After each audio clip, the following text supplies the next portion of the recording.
everyone, and welcome to Writers Drinking Coffee. This is a podcast of a bunch of writers sitting around drinking and talking about writing, publishing, and the whole creative process. We do not censor ourselves, so consider us PG-13. Today's hosts are John Schmidt, Chaz Brenchley, and me, Jeannie Warner. This is episode 88, Interview with Megan Lloyd. Did you ever wonder what a storyboarder does, or wonder how a script gets from words on paper through to film? There is this magic alien fairyland where words and arts meet and mingle, and we're going to explore it. So welcome, Megan. We're so glad you could join us. Hi, it is my extreme pleasure to be here. You have done a little bit of everything on your site. You've been a storyboard artist for Star Trek Lower Decks, which I love. And me too. Puss in Boots. I loved that show. I was reading through the stuff you've done, and I was like, ooh, this is so cool. Tell everybody, in your own words, what does a storyboard artist do? So the storyboard artist is really the first wizard on call when it comes to creating movie magic. As a storyboard artist, it's your responsibility to take the script and create the first draft of what the visuals are going to look like on the screen. That makes every storyboard artist kind of like a miniature director for their sequences and their scenes. So as a storyboard artist, I will draw a rough black and white version of the initial acting choices for the characters, where the camera is going to be set up. Sometimes, how is the set going to be designed?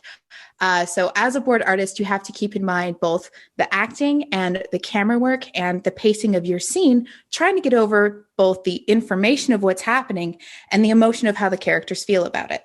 From theater experience, so you are guiding both the director and the cinematographer to a degree. Do you start from a script, or, as the first wizard, do you start from a script, or do you sometimes generate a script? Where are you in the process between word slinging and image slinging there? So it really depends on the project itself. Sometimes a board artist may be working from script pages. Usually you'll have in television, the distinction between two types of animated shows is script-driven and board-driven. And for a script-driven show, you do work from a finished document. With a board-driven show, you start with an outline and then are responsible for coming up with the dialogue yourself to fill out the 11-minute or 22-minute, or actually, I've never heard of a 44-minute board-driven show, but a board artist could do it. And then with feature films, it's often the same way. You may be given a scene that's, 4 to 10 written pages and be like, this is your scene that you have to tackle.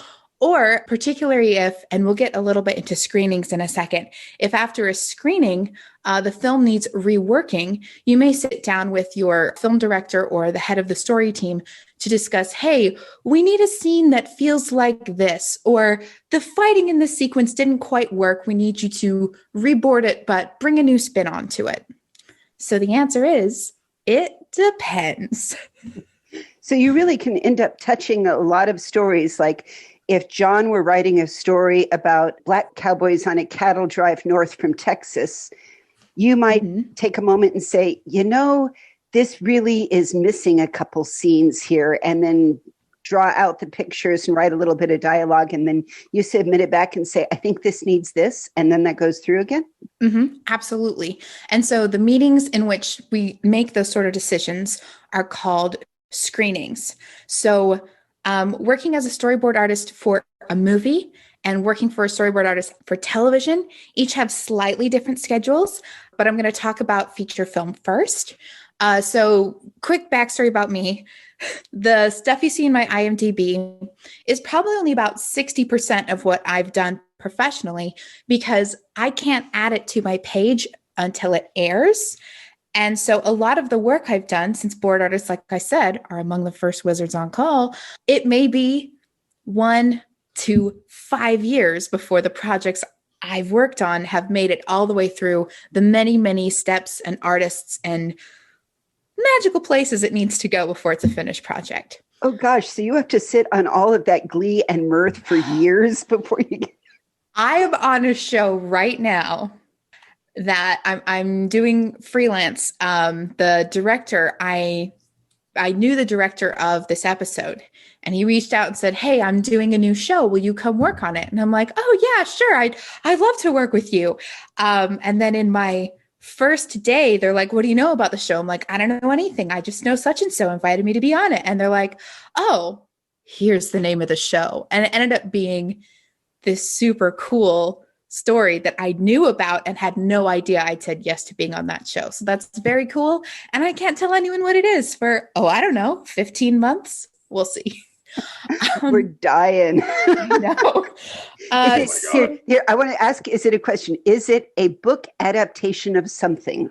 I can't say anything because everyone on the internet's a genius, and the slightest crumb could lead me into a lot of trouble.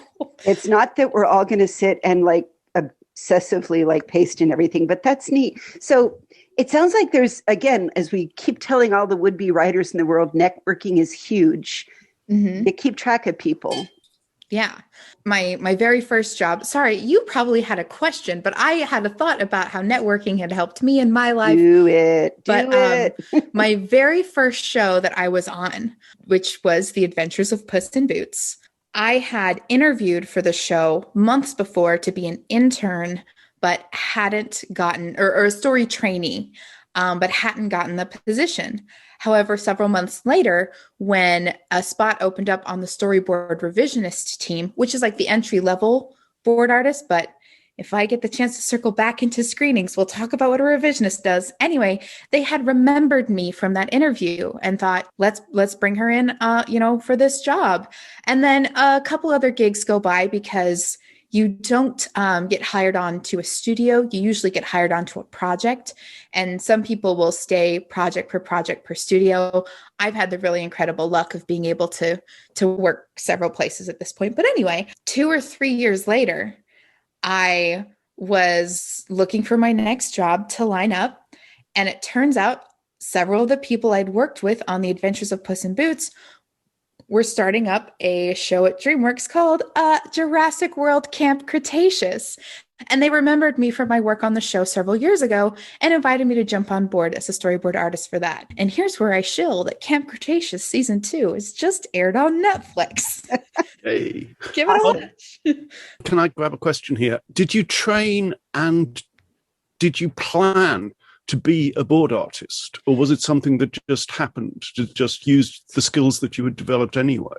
No, that was something I very deliberately pursued. So my ultimate goal is to be a director for either animated feature films or a showrunner for animated television. And I knew that being a board artist was basically the skill set that taught you the most about the other departments and also sounded like the most fun to me out of all of the many jobs that go into making an animated project. So when I was 8 years old, I'd read this autobiography from Bill Peet, who was a Disney storyboard artist back in the 40s and 50s. In fact, storyboarding was the way that we basically use it today. Its genesis was at the Walt Disney Studios during that time, because at its core, storyboarding is a way to plan out the film with the least number of materials and man hours before you move on to the more time-consuming and much more expensive aspect of animation. I can see that. There's so much electronics and processing that goes into it. I'm not going to animate all of the fur on the monster until I know that this is a scene we're actually going to use, right? Absolutely. Absolutely. And so I went to school for animation. I have a bachelor's of fine arts, but my emphasis was always storyboarding. And it took me about a year after I got out of school. I applied for so many positions and I would make my own storyboards. I did get some pretty good internet traction with some storyboards I made of musical numbers from shows I love. So I did stuff from Wicked and I did things from Hamilton. I love your Hamilton work. We'll put it on the page because, wow, it is so cool. Incidentally, that Hamilton board was, you'd messaged me about talking about the Peace Talks trailer, but that Hamilton board was kind of the first domino in what led me to having the opportunity to work on the book trailer for Jim Butcher's Peace Talks. But yeah, so since I've been in the animation industry, I've done kids hand-drawn animation and kids CG animation. I've done comedy. I've done action adventure. I've gotten to be on a few like grown-up shows, and it's really exciting, all of the genres of project you have running here in Los Angeles. That is. And part of it, when I was looking at some of them, saying it's sort of almost animated graphic novels. Have you ever just said, my God, I could be the next Sandman? I could. Well, that is a different skill set as well. Although there is a lot of crossover between board artists and graphic novelists, but like page layout, especially like speech bubbles and guiding the eye along a novel, like along the pages of a graphic novel, it shares a lot with a film, but it's kind of book writing is to screenwriting as graphic noveling is to storyboarding. Because with books and with graphic novels, the audience gets to control the pace at which they consume the information. They can go back and reread a page. They can stay on a single illustration for as long as they want. With storyboarding and with live action film and, all of this animation, you're the one in charge of the rate at which information is given to the audience.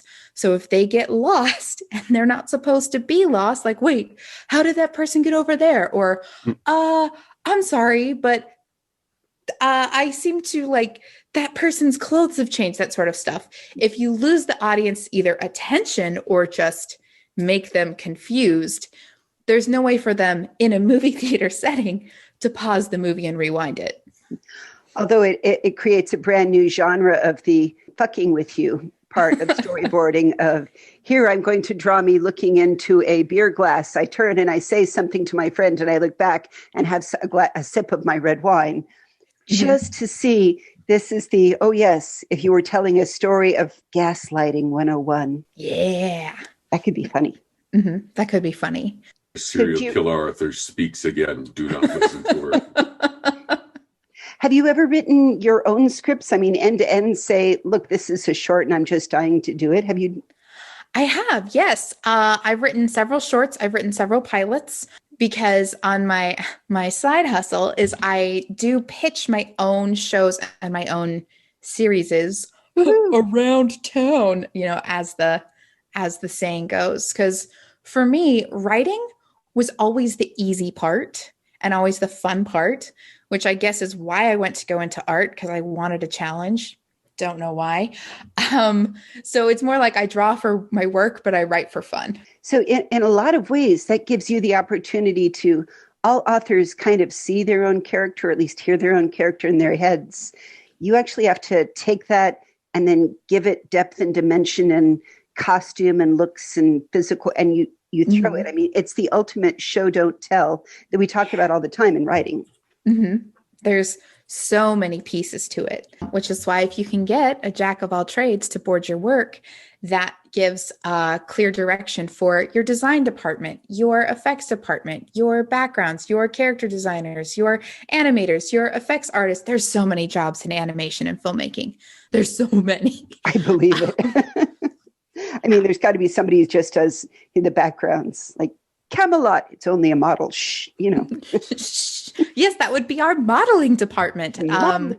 If you're on a computer animated project, the people who actually build all of the assets in the computer, they're called modelers. So you can look at any computer graphic animated show and be like, it's only a model, and you might get a laugh out of your audience. I was struck when I was looking through some of your storyboarding that I found on your website, that sometimes the action moves very quickly. Here's a guy and he's leaping across. Here's the push off the ground, and then suddenly he's on the far side of the screen. Mm-hmm. And yet there's some of them where there are two people talking to each other or feeling emotions that you have to draw the same face going through 7 different emotions all in a row of I'm happy, I'm hidden, I'm sad, I'm upset, I'm reflective, I'm resolved, I'm determined. And so how do you just pick those in that order? Do you have the words in your mind, or do you really think in the picture images? So I have a mirror on my desk, and I will sometimes quietly, sometimes out loud. You can get a lot of funny things that happen in an animation studio. I will act out what I'm about to draw. It's very fun if, you're in a little cluster of board artists, because you've got, I don't know, between 9 and 12 of you on a team, and you hear somebody stand up and say, "Nobody look at me. This is for reference." And they'll, pick their leg up and swing it through the air, or they'll like limp down the hallway. And so for me, I try to act it out myself with my face, with my physical presence, and then I'll try and convey that emotionally. And I watch a lot of live action work, not just animated stuff, but especially like long running dramas that, get all that angst in there, and try to capture, okay, what is it about this facial expression that means someone's very sad? Any Sally Fields movie, for instance. Yeah, very sad. Or happy, as the case may be. And so on some projects, you have the fortune of running in parallel with the voice actors. It depends on where you are in your production timeline. For television, we usually do have recorded versions of our voice actors that we can listen to and be like, oh, there's a crack in her voice there when she's saying a dramatic line. That might be a moment where I'll have my character like shake their head a little bit as they push themselves forward. Or sometimes it's interesting to do an emotion that feels like it's opposite to what the read is giving you. So if someone is yelling angrily and they're very loud, your instinct might be to have them stomping around and waving their arms. But maybe as you listen to that, you can decide, oh, do you know what? The best way to portray this is I want this person standing stock still and just leaning closer and closer as they're screaming louder and louder. So it's really a case-by-case basis of what's the emotion I'm going for this particular scene. Does it help to see, do you ever get to see like the pictures of the actors as they're standing? I mean, I've seen a few times like Benedict Cumberbatch standing in front of his microphone, sort of talking and acting it out through. Is that something that influences your decisions or? So in animation, you really have three people responsible for the performance of your character. You have the person who's doing the voice, you have the person who designed what they look like, and you have the actual animator themselves who will put in all the real like delicate subtleties down the line. And so it's possible that while Benedict Cumberbatch gives a really great voice for a dragon, he doesn't have quite the same physical attributes of a dragon. There's a lot of different pieces of information you have to pull from when you're setting up a really extravagant performance, particularly in animation when you're dealing with fantastical beings and creatures. Like, I understand there was everybody who's ever enjoyed The Adventure Zone, which is a gaming podcast. They are somehow turning what was tabletop gaming into feature films coming up. Tell us your involvement in that. So my involvement doesn't have anything to do with the show that's currently in development. 4 years ago, when the Adventure Zone had been going for probably, I want to say 40 or 50 episodes at the time, they were interested in having some kind of a zinger trailer to get more people interested in the podcast, because it's pretty hard to convince people to listen to 30 hours of a podcast. And at this point, they were pushing 70. So I actually reached out because I saw one of the people in the podcast, Justin McElroy. He mentioned on Twitter that he's like, man, I wish we had a trailer. And I messaged him and I said, are you serious? Because I'm a huge fan. I work with a bunch of huge fans, and we would like to turn that into a project. So that official trailer is up on the McElroy family's YouTube channel. It was a lot of fun. It's hard for me to watch it now because I've grown so much in 4 years, and I'm like, I would have done that differently. But we had a really fun crew working on it to make this project in about, I think we had 8 months to do the whole thing from start to finish. Yes. So since then, the McElroy family and Carrie Peach is the illustrator. They've made a series of incredible graphic novels that have adapted the podcast. And it's really interesting to see the difference from pure audio format to this still visual format. And right now the show is in development. I'm not involved in it. Man, I wish I was. It's very funny. It I don't seems know. unreasonable. I mean, if you did the one, they should totally hire you, you know. Well, different needs for production, there's a lot more money coming in, hopefully, from the TV show. So I think they may make different choices, but it was very funny. The day that this development deal was announced, it was very much like living through the first few chapters of Pride and Prejudice, when Mrs. Bennet is like, have you heard? The Adventure Zone's being made into an animated series at last.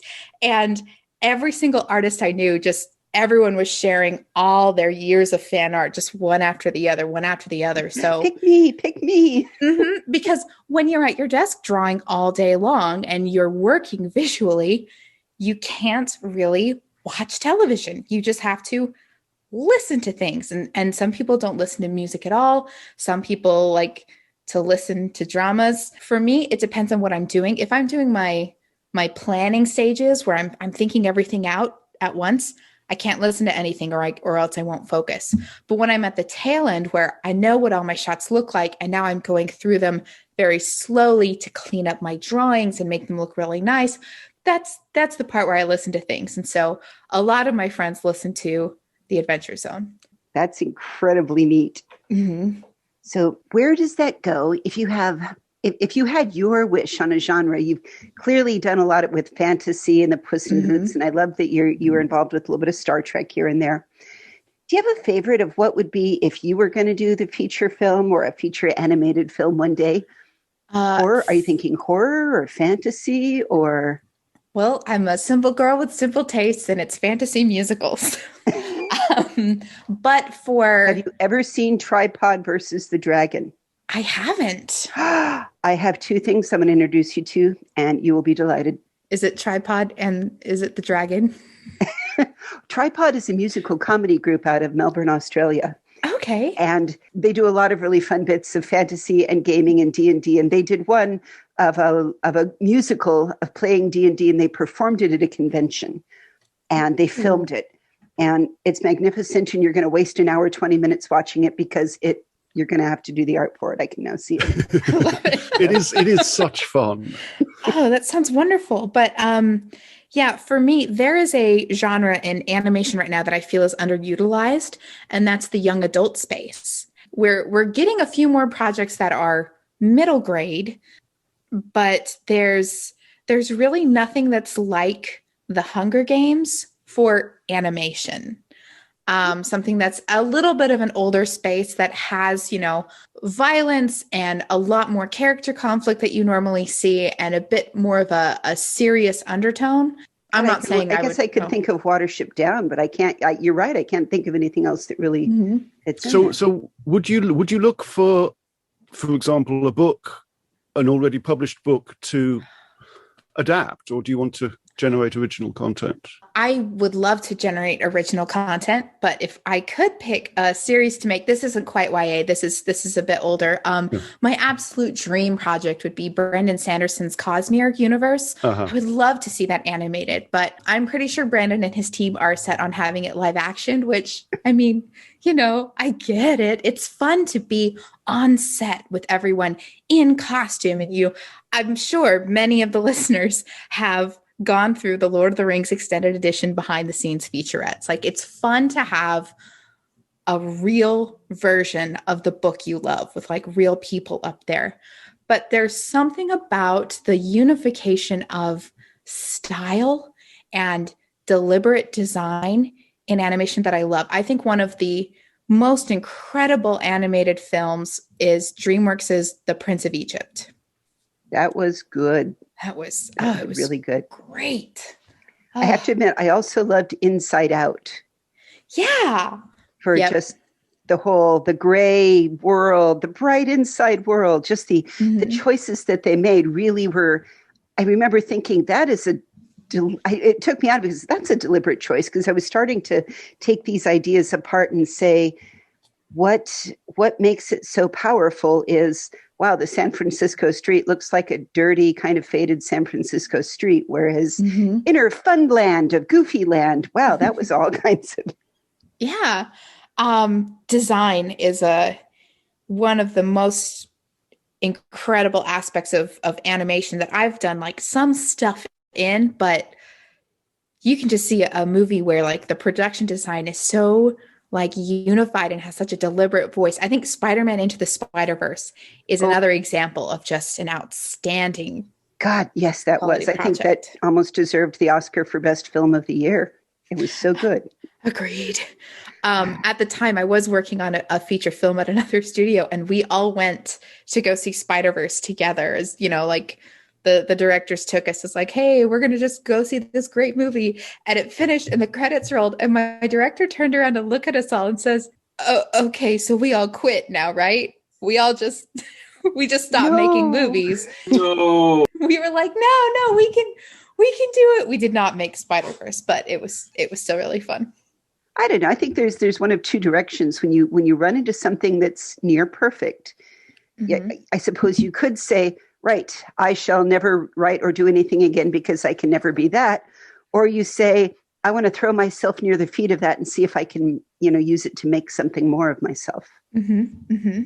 So tell us about the tools of your trade, if you will. I mean, we talk about just plain straight up writing. You might use Microsoft Word, or some people use Scrivener. What are storyboarding tools? Introduce us to some new pieces. So storyboards actually got their name from how they were originally done, which is marker sketches on cards that are just a little bit bigger than an index card. And you would draw them, you would draw them all out and then pin them in order up on a huge, almost like felt board. And then the board artist would take just a pointer, and they'd have the rest of the story team sitting there in front of them. And they'd walk through pointing to each board and acting out the entire scene in this little pitch meeting. Things have changed since storyboards first started, and most of them are done completely digitally.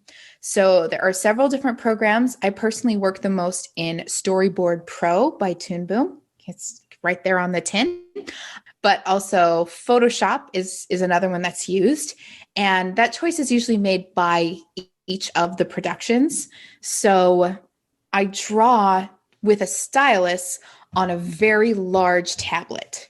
So I have a huge tablet monitor. The one that I use is a Cintiq. And so I'm still like physically moving my arm and my fingers to draw things, but I'm using digital brushes. I've used the term hand-drawn or computer animated a lot. It's all done by people. That's just referring to the medium in which they use. So, Right. yeah. Right. That was entirely makes sense of it. And if somebody was going to get into it, what would you recommend as their path? Now, you went to get the BFA. Do all of your peers have a degree in it, or did somebody just annoyingly come up and from the ranks and be good at things? Ooh, or could they take a class from you like you once offered? Yeah. I don't think they can take a class from me at this point just because of my busyness, but there are a lot of excellent classes that are being offered right now. So I would encourage you to go to Gumroad and search for storyboard classes. Let's see, a lot of board artists I know, especially during this pandemic, have taken to streaming their boards live. So you can look up for storyboard artists on Twitch. If you want to get into storyboarding, you've got the study of it and the practice of it. So the study of it, I would watch films. You can watch animated films, you can watch live action films, you can watch television, you can watch movies. Just find something you really love, but you need to have the ability to pause it, because every time the camera changes, you should pause, and then in a little rectangle you draw in your notebook or your sketchbook, no more than 2 inches long, sketch a very rough version of what you see on the screen.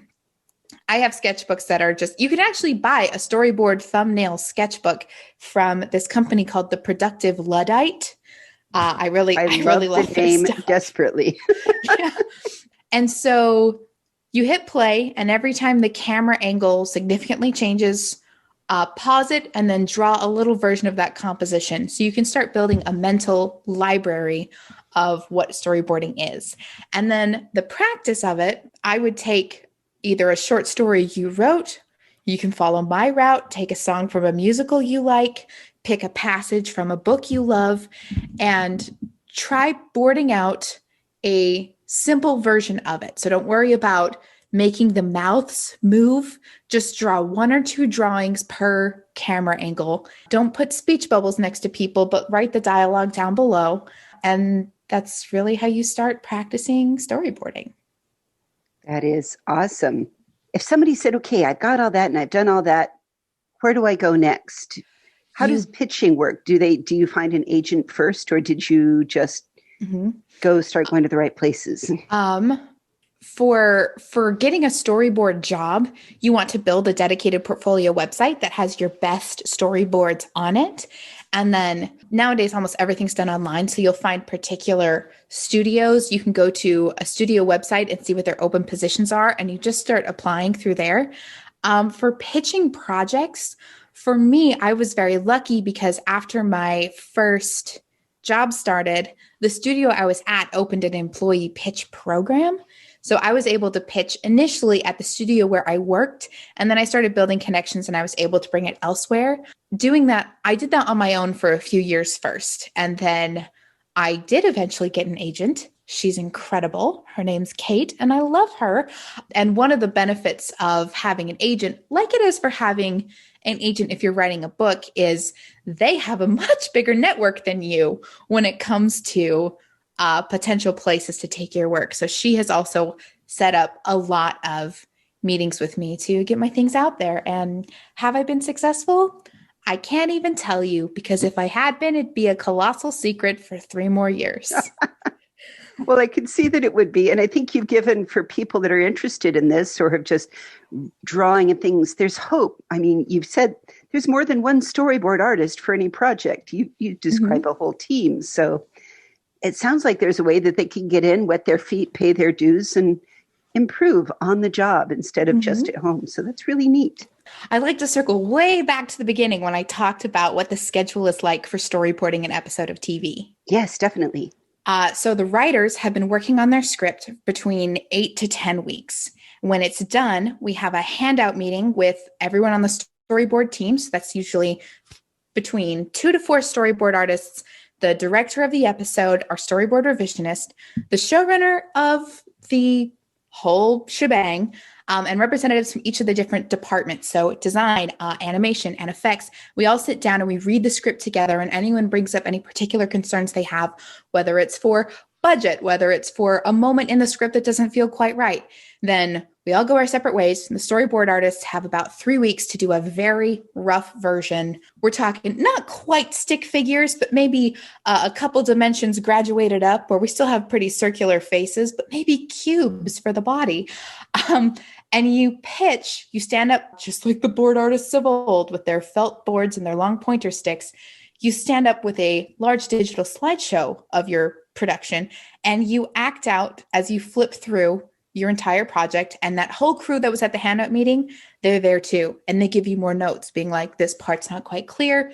This joke was very funny. This moment could use a joke. And then you go back and you clean it up for 3 more weeks. And at that point, the board artist is done with the episode because the next script is barreling down the pipeline. So they give their cleaned up boards to the animatic editor. The editor puts them together with temporary music, sound, and any of the recorded voices that we already have. And the whole creative team who was involved in the episode up to this point watch it, give the sort of notes. But at this point, this is where the storyboard revisionists come in, and they address the much smaller notes, which can be something like, oh, this character was holding beer in one shot, and the next one they're holding red wine. Could we have someone go in and redraw that so it's consistent? And maybe it can be a much larger note like, this happened to me before. The whole fight sequence in the jungle doesn't seem big enough. Can you redo all of that? So as a storyboard revisionist, you're taking on much smaller assignments, just pieces here and there to like polish it all up. You review it as an animatic, I think 2 or 3 more times. And then it goes for another 6 weeks over to the supervising director who does any last minute changes. And then the animatic's locked. That's it. That's all for storyboards, and it gets sent down the pipeline to the animation department. So that being said, that means you can, if you have multiple teams of storyboard artists, you can be working on 6 episodes at any one time in different states of array, because in feature films, you have a year and a half to craft 90 minutes of story. It's very, I wouldn't say luxurious being a feature film board artist, but there's a lot more time for like discovery and revamping and like polishing up a sequence. In TV, you have your whole episode for 6 weeks and you've got to move on, because an entire feature film, all 90 minutes, is done between 4 to 7 years. But a season of television, that's 15 hours of content every single year. So the pacing of the two styles is quite different. And there's things I love about both of them.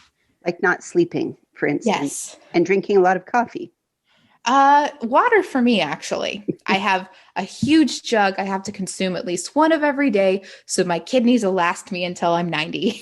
Thank you, because that is huge to help people really understand what it is and how it works. And I think now that I watch the next animated movie I'm going to watch, which is going to be one of yours tonight, is watching all of the different, these are all the storyboard artists and the layout. And now I think you can help us really understand what all of that is that goes into making those films. So this is awesome.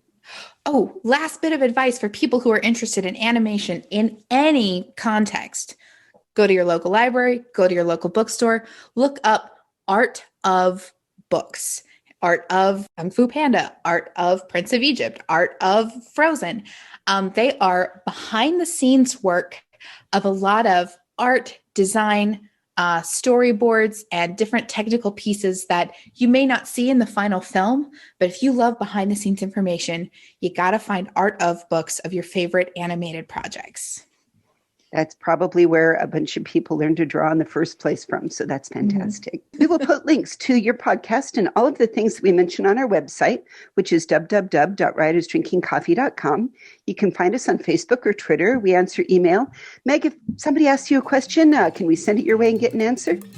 Oh, yeah. You should catch me on Twitter. That's where I'm most active. Awesome. Everybody follow her on Twitter instantly. At Third Child Art, all spelled out one word. Okay. We're going to put it in the links to the podcast notes, too. That's much more effective. Awesome. You've been listening to Writers Drinking Coffee, a labor of love and enthusiasm put together by the hosts. Our main web support magic is brought to you by Deirdre Schween, and our sound engineer is Dave Welsh. Our intro music is Pretty Maid Milking a Cow, and our exit music is Breakfast with the Morning Person, both by Michael Langberg. You can hear more from Michael Langberg on manyhatsmusic.com. Our sponsors are Art, Coffee, Chocolate, and Rum. So we love Jackal Designs, The Bean Scene, Hamakua Chocolate Farm, and Maggie's Farm Distillery. I have so much love to give. If anybody wants to compete for my heart, send me a sample. And to all of you out there listening, thank you so much. We really appreciate it.